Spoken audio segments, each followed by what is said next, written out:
Hey Facebook friends, wrapping up an awesome Mother's Day weekend. Hung with my little sis and my mom yesterday. They're both awesome moms in their own regard, but wanted to get this out real quick and I'm gonna get straight to the point. Do you realize that you can purchase a $150,000 home with less money out of pocket than you can get into an apartment for $1,000 a month? Let that sink in a bit. You can purchase a $150,000 home with less money out of pocket then you can rent a $1,000 apartment. So I'm about to pull into the office here, and once I do, I'm gonna throw some numbers up on my whiteboard and show you the comparison. So see you here in a sec. Bye-bye. All right guys, thanks for following me up to my office. So here's the numbers that I got inked out on the whiteboard here. So for comparison, again, we're doing a $150,000 home compared to a $1,000 a month apartment. We're looking at We're coupling this up with an FHA mortgage with minimum down payment. So you've got a 3.5% down payment for $5,250. All right, we've got closing costs that are on average around $4,000, and you've got some prepaid expenses, which I can explain to you later when you give us a call.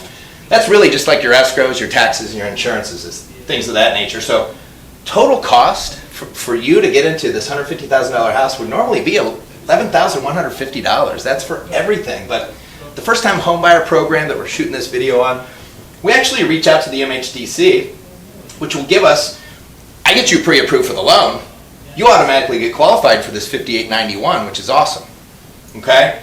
We're going to need a little bit of assistance from some sellers, but that's what your agents will do for you. We'll hook you up with a great real estate agent. They're going to negotiate on your behalf to get roughly $4,000 from the seller, okay?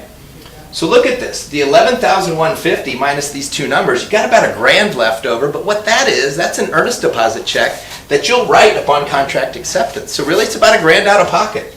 Awesome, right? So let's look at this. Now we're talking about renting, right? So $1,000 a month in rent, you're gonna have a deposit first and last month. That's what this F&L is. So typically it's a first and last month. What if you have a pet or two, right? You're gonna have a security deposit. $500 I think is probably pretty fair for a security deposit or a pet and security deposit. $2,500. I mean, look at the two. $2,500. What do you got? About $1,000 here. Once you've written that $1,000 earnest check, here's pretty much that's what you bring to closing. That's to purchase a $150,000 house. So I'm glad you stuck with me. Any questions, there's going to be a link posted below or maybe to the right or to the left. Click on the link. I'll get in touch with you or when somebody from my team will. Russ Miller, Miller Mortgage Team.